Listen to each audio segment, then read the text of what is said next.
Welcome to Game Design Hour and Happy New Year! We're getting 2023 off to a great start with a brand new episode of Game Design Hour. On today's episode, I'm interviewing two of the developers behind the video game King of the Hat. King of the Hat is a 2D party platformer game where you fight enemies and your friends with your hat. You can use it to attack or defend. It's a ton of fun, but if someone steps on your hat, then you're dead. Without any further ado, let's hop into the episode and meet our guests. I'm Neil. I'm based in LA, 1/4 of the King of the Hat team. I do a lot of the programming stuff, did all the online, the rollback netcode. I joined the team shortly after the offline version of the game was in its 1.0 phase before the Discord release, and I've been working on it for 4 years. And then Suck has been there since the beginning. He can tell you more about his role. My name's Socrates. I've been developing games for almost a decade now. King of the Hat is our latest game that we're trying to push out. We've done deals with Discord, Google. Who else is on that list, Neil? We got some big ones. Recently, Ubisoft. We just got the Ubisoft deal, yeah. Well, I mean, I personally really like to make games that are small. And then, King of the Hat just turned into this big production out of nowhere, So what was the first thing that really sparked both of your interests in creating video games? I played a lot of games at a young age. I played with my brother, dating myself, but we had the original Nintendo, and I still remember. It's like, honestly, some of my earliest memories are playing games with my brother at that time. And I remember when I got into high school and had a chance to study computer science, one of the first things we did was the game Conway's Game of Life. And I kind of clicked that computers are what you use to create video games. And I went to college for computer science, and in college, I took a class on video game design and development, and I was kind of famously a slacker in school. There was a article in the school newspaper written about how much I was a slacker. But video game design and development, I was staying up all night. I was obsessed with this class, and I remember having this moment where I was walking around New York City, which is where I went to school, and I was looking at all the buildings, the skyscrapers, and I was like, wow, someone cared enough to build these things. It was in taking a class about creating games, I realized that creations are important and people care about things and create them. Up until that point, I was I guess we're all just messing around here on Earth. And yeah, I think it was that moment in school when I realized that I, for the first time maybe ever, really cared about the output of what I was making. That was definitely a spark that I then didn't listen to for 15 years of working in tech. And after quitting my job and going to Portugal and making a small mobile game, I was this is what I want to do with my life. And I'm hooked up with the boys in Montreal, and the rest is history. And we're really grateful that Neil hooked up with us because Neil's insanely good. Funny enough, Neil, I also started playing games on the NES system because that's what my mom had. So when I was a kid, I used to play with her, and she would get super frustrated with all the games and stuff like that. She used to play this game called Circus, and she would just go off on the thing. The guy would, one collision would go wrong, one thing like this, and she'd be like, "What the hell? Why is this game doing this to me?" So I find games have this, it's just a really powerful thing that it's something you do together, especially from our generation. It might not be so much so now with computers being so prevalent and, people aren't necessarily playing in the same rooms anymore. But definitely when we were younger, it was you had one console for the whole family. And when it was your brother's turn, you have to watch him play. You can't just go and play on your computer. Yeah, there's just some beautiful spark that we've been chasing for sure. That's why we were always making party games and stuff like that. I also had a similar moment to you, Neil, where I used to do a lot of math. And I never liked math. And then one day when we started making games, I started walking around and thinking about math. And I was like, wait a minute, all game mechanics is math? So I have to learn math now? Yeah. And I started thinking about trigonometry for fun and stuff. And I was like, oh, math is fun when you actually care about what you're working on. I understand. It's not something you just do in class. Totally.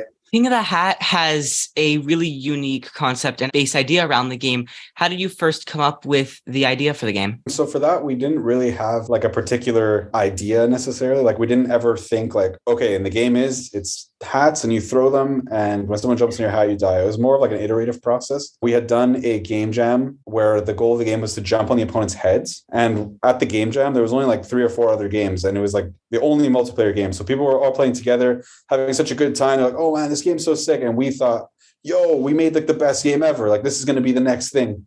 A week later, we played it again, and we were like, actually, this game kind of sucks. So we were like, we have to do something or else it's not going to be good. So we just kept trying to tweak the mechanics. We made it so that people's heads were kind of like, rubber bandy, and you could like miss it more often. So that way it gives you a bit of a strategy. If you move left and right, your head might go this way and then the person will miss the jump. But we're like, it doesn't really work. It's not doing anything that much extra. So then we were like, what if you throw your head away?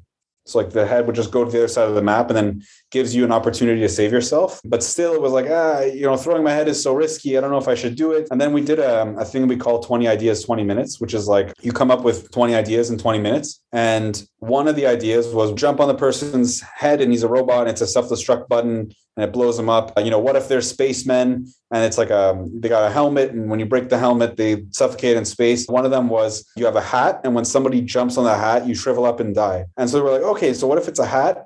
And then, combined with that other mechanic of like throwing the head away, what if when you throw the head, it becomes like a weapon that you could beat people up with? And then that's where the mechanic finally came together. Everything came together all at once, What were some of the biggest inspirations behind the game? Well, I would say Smash Bros is a big one. But I think, for us, it wasn't really about necessarily inspirations at the time. It was the biggest inspiration was games as a whole and the idea of mechanics and how we could push mechanics in different directions. When we were developing games at that time, we didn't even know that there was other people developing indie games. Like it was just this weird thing where we had developed our stuff all by ourselves and had no clue that there was this awesome community in Montreal.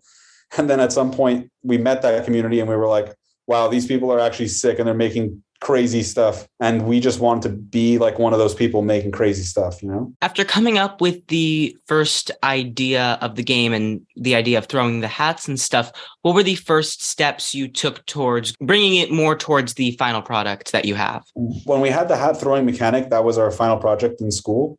And everyone told us that it would be impossible to launch this game without online. So, from there it was creating something that would work online, and so like the base game was finished relatively early, but the actual development was super long. And like you can, Neil, I think would be able to speak more to that, Yeah, so I went to my first GDC after 15 years in tech, and I met Ben, who's another of the 4 founding members of the team. I met Ben and I was like, oh, I'll run it, I'll see you at PAX. I saw him at PAX East. They have like this big tournament going and everyone's really hyped and they're like, yeah, the game's working great. And I was like, so what's next for you guys? They're like, oh, we're going to make the game work online. I was like, well, why don't you, if you guys need any advice on how to make stuff work, I've been like a network engineer for a long time. I worked on Tinder. I did all this stuff. And so Ben gives me a call like 2 months later and he's like, hey, do you think we can make our game work online in 10 weeks? And me, idiot, thinks like, oh yeah, I can make any piece of software work in 10 weeks. Definitely, no problem. I was like, so I just tell him, I'm like, yeah, I think you could do it with the right budget. If you had a senior person, like I could probably do it in 10 weeks, And he's like, do you want to do it? And I was like, yeah, absolutely, I do. And little did I know that doing real-time multiplayer, especially in Unity 2017, I think it was at the time, which was like in between 2 different modes of making online work, like it is a whole can of worms. And, to anyone out there who's considering making an online multiplayer game, I would definitely get a sense of like the scope of the thing, because for us, at least, I think it's changing now a little bit, but for us, we had to rewrite the entire physics engine to be deterministic. So, and that was like before we even started with any of the online stuff. Like I was right. It was not hard to get packets from one computer to another, but it was really the integration with the game in real time, because, you're working on an app or something, a 200 millisecond delay is like not a problem. If you're working on a game, if it's anything more than 16 milliseconds, you're going to affect the frame rate. So we could really nerd out about, rollback algorithms and all that, but it is definitely complicated. So I think I introduced a lot of complexity by coming on, is how I feel. I think there's a real simple game, then I made everything really difficult. I think, we all kind of introduced that complexity when we said, let's make an online game together, when we said, let's cross the boundary, The other complexity that comes with online, beyond just the technical complexity of making a real-time multiplayer game feel responsive, even though you have a varying internet connection throughout it, there's like magic involved with that. But then there's also, just from a design perspective, we thought, okay, let's make the game work online. That way we don't need to build single player. We don't need to build bots. The game will be like infinitely replayable because you'll play with your friends. And then we discovered very quickly that if you're an indie game with a very small marketing budget, you don't have the concurrent users to be able to find a match always. So you run into like this dead game problem, which I think any indie that deals with online multiplayer has run into this. And it's very much like a marketplace issue. It's like a chicken and egg problem where it's like you can't get the players to play the game long enough to find each other. So we ended up having to, after building online, which took like a year and a half, maybe 2 years, we ended up having to also build a story mode, bots, single player content, all the kind of things that people expect in order to get them to like the game enough to play with their friends. So that's just like a word of caution to anyone who thinks that online multiplayer is a silver bullet for building single player content. Unless you have a giant marketing budget, you definitely need single player content to keep the players around. Yeah, multiplayer is more like a wooden bullet, Most games have strange or interesting ideas that were in the game at one point, but ended up getting cut. What were some of those sort of ideas that you were thinking about adding for King of the Hat, but never ended up making it in? I mean, we've tried like every single Smash mechanic under the sun. We tried the air dash. We tried so many random stuff like this. Recently, Chris tried like a shield on the hat, which was actually pretty fun. But man, I'm slipping a blank. Neil, do you have any? There was like supers. We tried a thing where you like charge up a super mechanic. At one point, we had like a full narrative story in there. And then we were like exploring character specific stories for like each unlocked character with like all of this variation in that. And what else? There have been a ton of characters. There's like Cac Jessica. Cac Jessica's in now, finally. Yeah, that ended up being a Zoe skin. I would say, because right now there's 16 playable characters, something like that? Yeah, 17, I think. I think the total number of characters in the game in the code is like more like 40. But a lot of them got started, or one of them started as a sword, like a sword that jumps around, and turned into a cat on like a little pogo stick. There have been a ton of ideas that we've had to cut.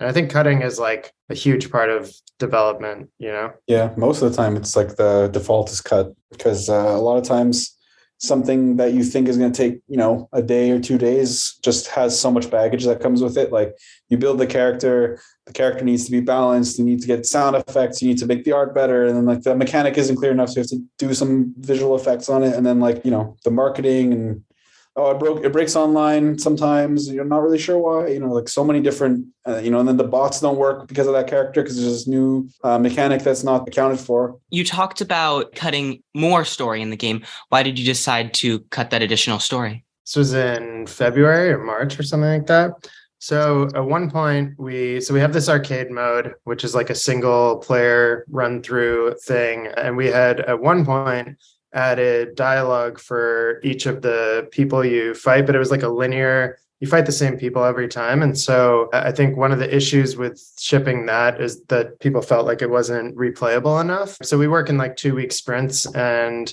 for one of the sprints, it was actually Sak and I who were like, okay, how can we make that story mode like replayable within 2 weeks? And we built a lot of tech to make it so that each character can have like unique storylines, like a unique set of people to fight and all this dialogue. And we found that it's kind of a combinatorial explosion of, you have to think of what the interactions would be between like 16 different characters with each other. It didn't feel like something where we were getting more content out of like a small amount of effort. It felt very linear. Like it wasn't really serving the goal of making it replayable, because even if you have a different storyline for each character, which maybe you want to learn, the fundamental like gameplay did get kind of repetitive. And balancing all of that stuff, especially since we at the time thought that we were like releasing in like 3 or 4 months, it just felt like a thing where it wasn't achieving the goal of replayability specifically, and the time cost was clearly going to be kind of exponential, especially when it came to balancing, because it's one thing to balance a game where every game is the same. And so as long as you're playing against someone with a relatively similar skill level, we can all test that. Like we are the QA department. So like we can all test what the core gameplay feels like, but to test how it feels to see the 8th character's story after you've unlocked 7 more, like that's just a big ask in terms of ensuring that the experience is good throughout and balanced. And like we don't have a massive data team that could tell us where people are dropping off. Like we don't have a massive QA team. We don't have a massive writing team. So I think we don't have a massive team. We don't have a massive team. We have a 4-person. Personally, it's sad because I was doing a lot of the writing and I was really, really engaged with that part of it. But I just figure, there's a certain thing that happens with your like first really big commercial game like this, where it takes so long that you all have a bunch of ideas that you end up really caring about. And it takes a lot of discipline to say, this idea I love, I care about, it's not for this game, it's for the next game. Like it takes a lot of discipline to say, well, there's now an idea that's been cooking in the back of my head for a year and a half, and I really care about it. But if you keep putting those ideas into the same game, then you just never release it. Yeah, it's definitely not at odds. Like, I was really into the story mode too. We had some really funny stories. At one point, Neil had written this like dark birthday story where it's just this brutalist world of dark birthdays. And dark birthdays is like this minion character. And it's just like all they do all day is just fight against other dark birthdays. Oh, yeah.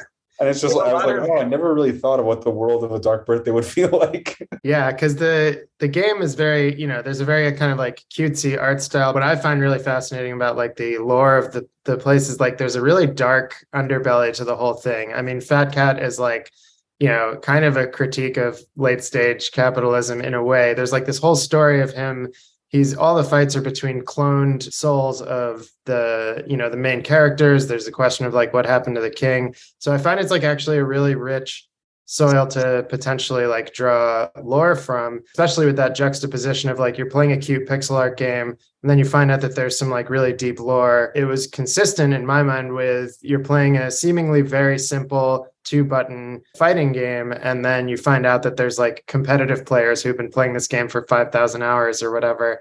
Like it's deceptively easy or simple, and I found that it was fun to try to tell that story through the lore. But yeah, unfortunately, we had to cut it. You got to do it sometimes. Yeah, we cut it temporarily. Like we still have all the work that we did on it. We could always put it out. It really just depends on like what the next couple months look like. If the game takes off like very hard during the console launch and there's like really good reason for us to come back and make a story for each character, then we probably will. Like Neil said, when it was like 3 months to launch and we're like, okay, now we need to write 16 really good stories, it was too much. Well with each other in any order. Yeah. As you've talked about, cutting ideas is a really crucial and important part of creating games. How did you work to manage the scope and know when to cut your ideas while working on this game? I would say we didn't do it that well. I would say that we learned the hard way. Maybe that's the best way to say it, is that like we started with kind of no methodology, just like whatever we think is going to be the thing. Like this seems like it's going to be the thing that makes a big difference. This seems like it's going to be the thing that makes a big difference. And then we kind of ended up in this loop where we were working kind of endlessly. And it was like, okay, maybe we're going to ship in 3 months. Maybe we're going to ship in 6 months. Maybe we're going to ship in a year. It just kept becoming this treadmill of stuff. And what it kind of morphed into now is like, there's a hard date.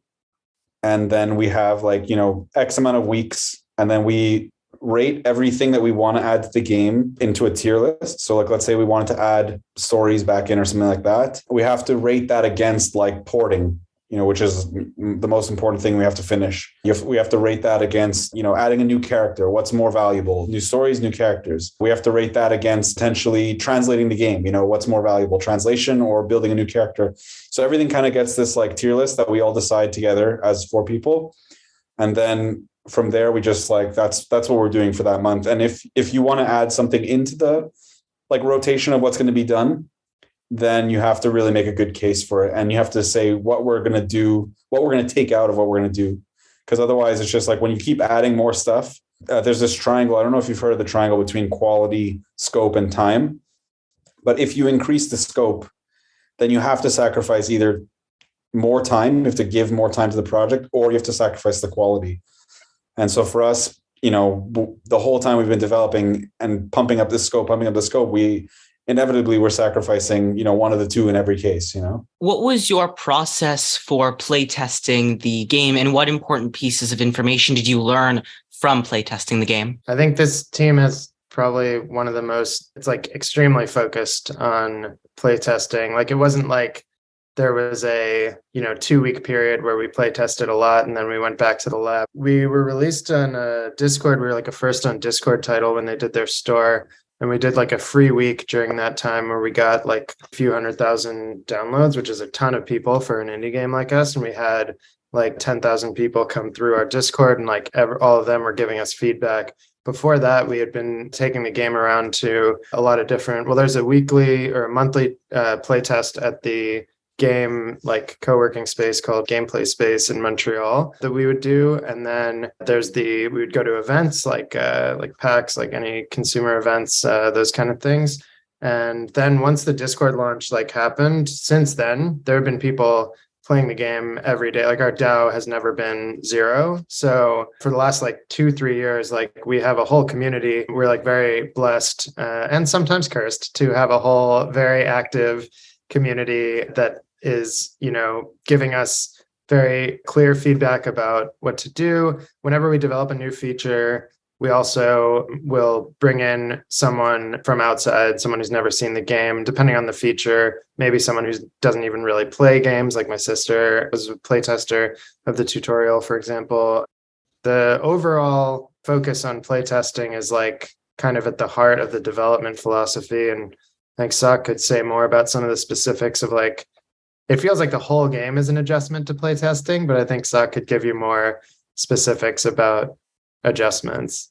Yeah, so like Neil was saying, our core philosophy has just always been playtesting, from the inception of, making games for us. When we started making games, it was way, way a long time ago. I was still a wee lad, and every single thing has been make something fast, give it to someone as quickly as possible, and see the reactions.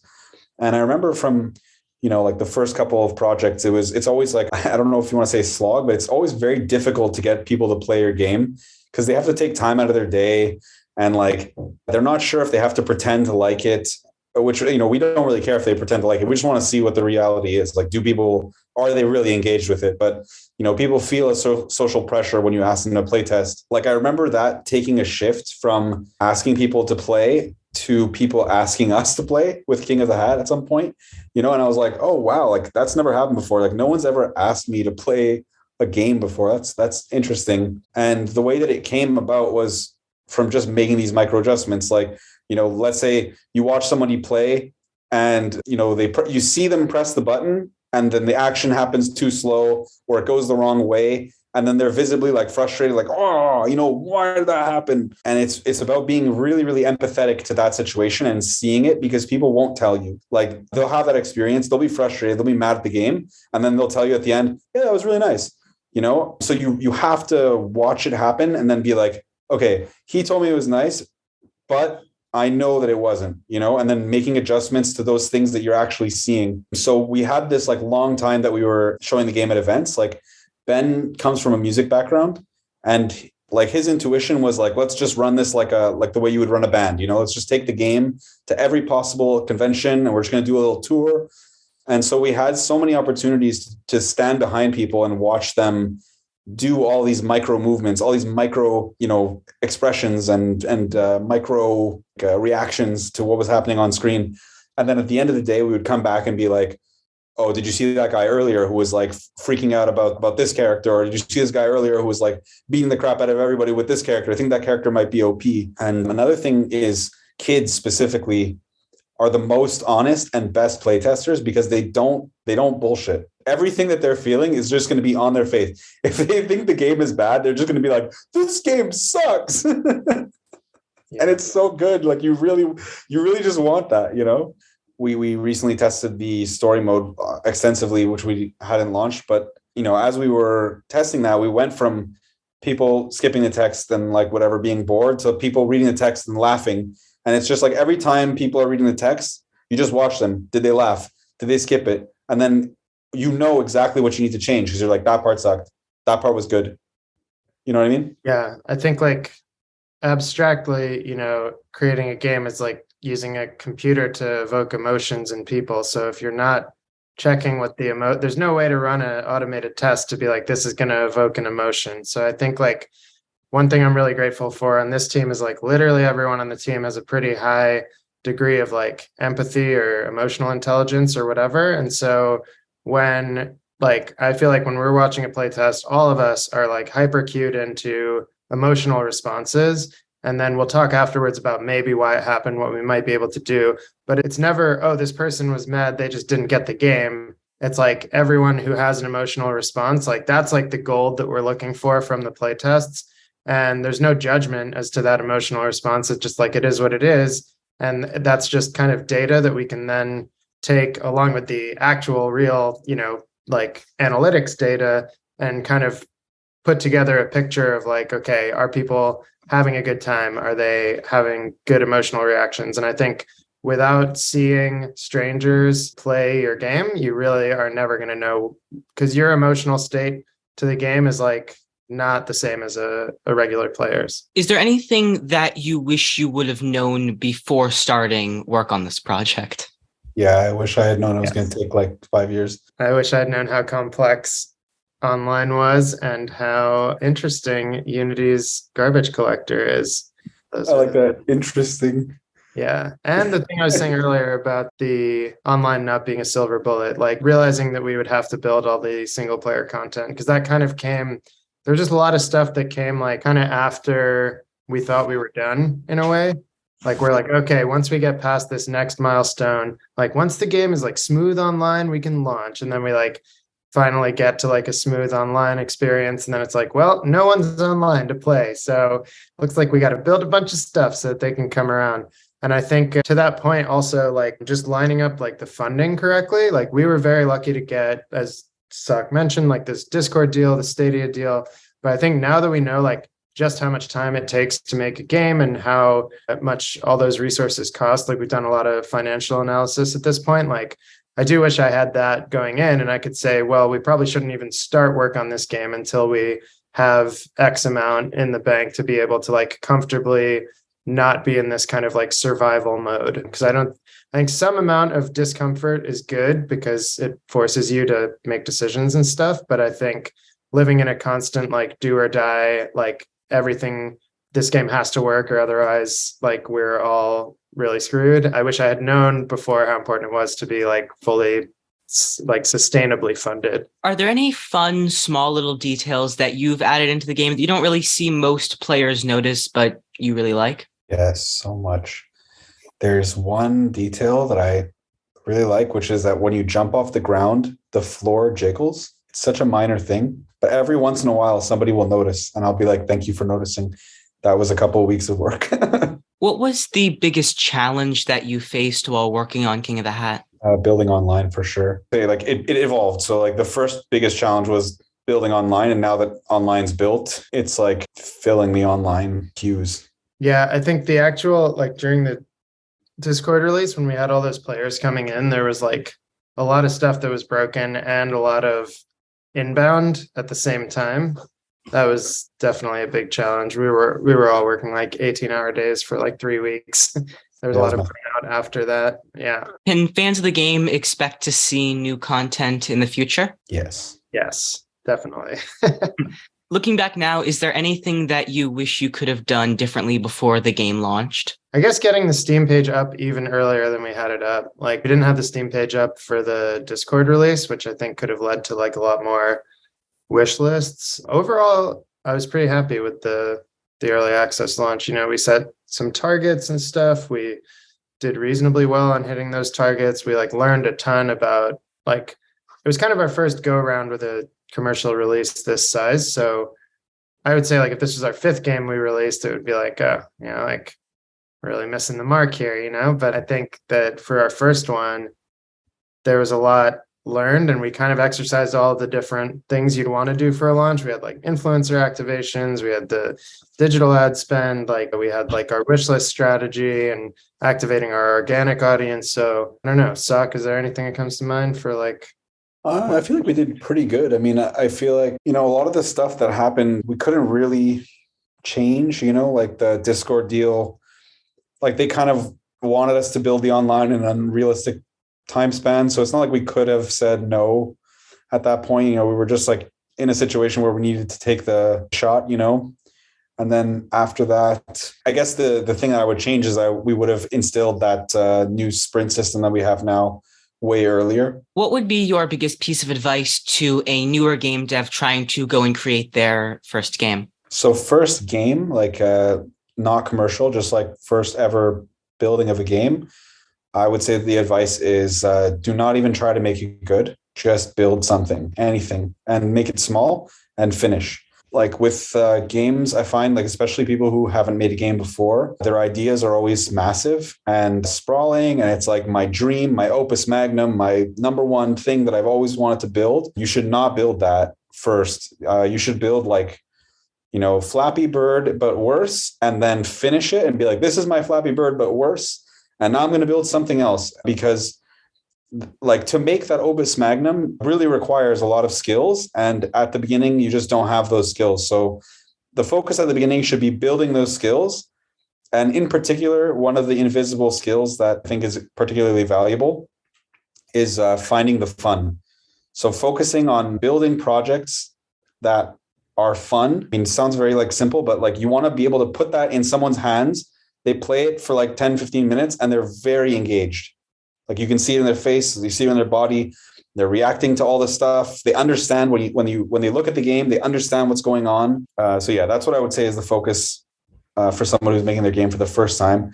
And for somebody who's making their first commercial game, I mean, I would definitely love to hear Neil's opinion on this too. But I think that the most important thing is to decide what you're going for before you do it. Are you trying to build a game that's going to take a year? Are you trying to build, are you trying to get a funding from a publisher? Are you trying to, make something for fun that you're just going to release on Steam, but it doesn't need to do that well? What is like, determine what your goals are, and then have some sort of a, what do you call it? Like exit point, some sort of a trigger that if you hit that trigger, you just stop the thing so that you don't go too far. Like, let's say you're building something that you want to get a publishing deal with, and you like try the deal. You've pitched to like 60 publishers. Everybody says no. Okay, that's where you're going to cut it. That's your goal. Or like you tried to do a thing, and you're like, it's going to take more than a year. You say I want to build a game in a year, and you're like at year 2. You cut it. You just say we're launching it, we're moving on, type of thing. I agree with pretty much all of that. The first, I'm just thinking through, like, it really depends so much on why you're getting into it or why you're drawn to games. Like if you want to make like a narrative game, if you want to make like a dating sim or something like that, it's probably very different advice than if you're making like a combat based, like mechanics based kind of like, are you going 2D? Are you going 3D? Is your background in art? Like, what's the deal? I would say the biggest thing for like making your first game is like, you want it to be fun.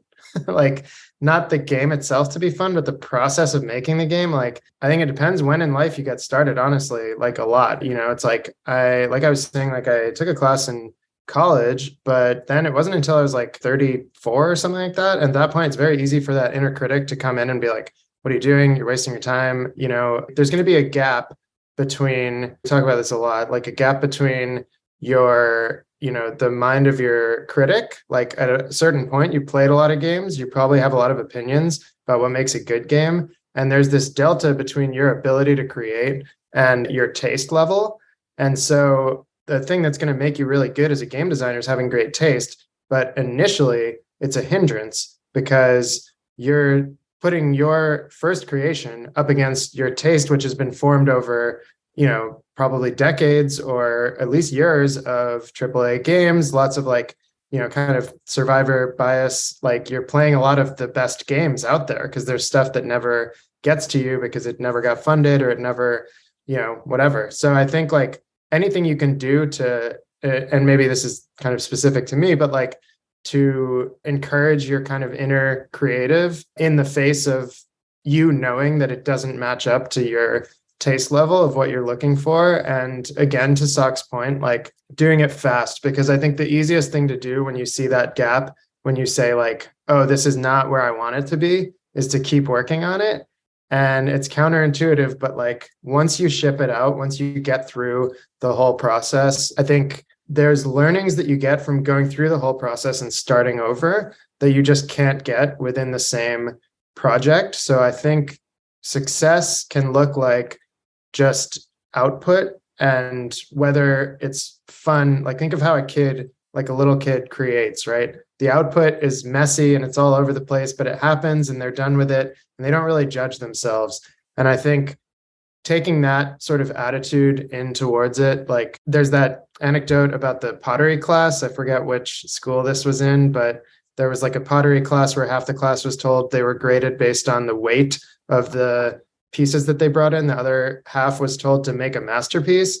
And they did an auction at the end of the class of the weight-based ones, just the very last one they made, whatever it was that they made in like 2 days. And then the mastery class, and like all of the weight-based ones, the quantity ones, sold before like the very first masterpiece. So I think it's like, to Suck's point, while you want to make a masterpiece, the way to make a masterpiece counterintuitively is to make a lot of really bad pieces. Really agree with everything you said, Neil. Like, I think the part that resonated with me the most was like the idea of having it be fun, like enjoy the process. Like I get ahead of myself too much. I'm a bit of a gung ho type of person, and I enjoy that. But I feel like that comes across a lot when I speak, is that it's very like gung ho, got to do this, got to go. But yeah, I so agree with you. It has to be enjoyable at least, because otherwise, why would you do it? Yeah, there's better hustles out there if you're just after money. So.